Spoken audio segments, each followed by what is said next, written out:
The Battle of Sekigahara, 1600, a dramatic and pivotal moment in Japanese history, featuring the classic tale of power struggles, political intrigue, and of course, samurai clashing on a misty battlefield. This wasn't just any old scrap. It was a battle that would set the stage for Japan's future for centuries to come. So, grab your katana and a cup of tea, because precision in tea ceremonies was apparently a big deal back then. And let's delve into this fascinating piece of history. The stage was set in the late 16th century, after the death of Toyotomi Hideyoshi, who had unified Japan following the chaos of the Sengoku period. Hideyoshi, before kicking the bucket in 1598, set up a regency government to rule on behalf of his young son, Hideyori. The regents included a mix of powerful lords, one of whom was Tokugawa Ieyasu, a man who clearly had an eye for the main chance. Ieyasu's power moves, including politically motivated marriages and strategic relocations, ruffled quite a few feathers among the other regents and daimyo, feudal lords, fearing he intended to supplant young Hideyori.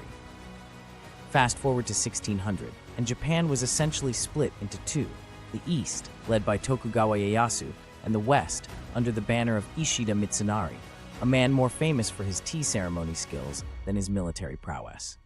This division was not just geographical, but also ideological, with each side representing a vision for Japan's future. Ieyasu's eastern allies were generally well coordinated, while the Western alliance, well, not so much. Ieyasu, with about 80,000 troops, was outnumbered by Mitsunari's 130,000 samurai. Yet, numbers aren't everything, as we'll soon see. The two armies clashed on October 21, 1600, in what is now Gifu Prefecture. The battle, though massive, was a rather brief affair, lasting only about 6 hours. But oh, what a 6 hours it was. An estimated 30,000 samurai met their end, marking the battle as the bloodiest and most decisive samurai showdown in history. The real game changer was the internal dynamics of Mitsunari's forces. Imagine having an army where half the generals either don't respect you or are plotting to switch sides at the first opportunity. That was Mitsunari's reality. The Western alliance was plagued by infighting, lack of respect for Mitsunari's command, and crucial defections.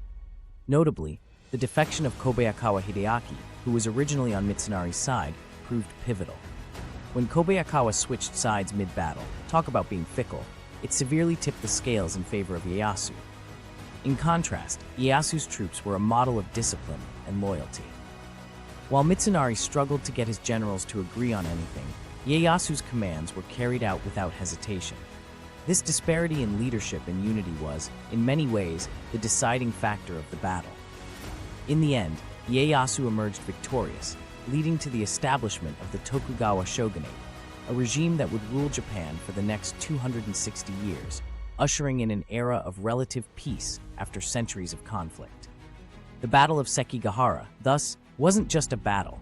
It was the turning point that reshaped Japan's political landscape, shifting power from a divided feudal system to a centralized shogunate under the Tokugawas.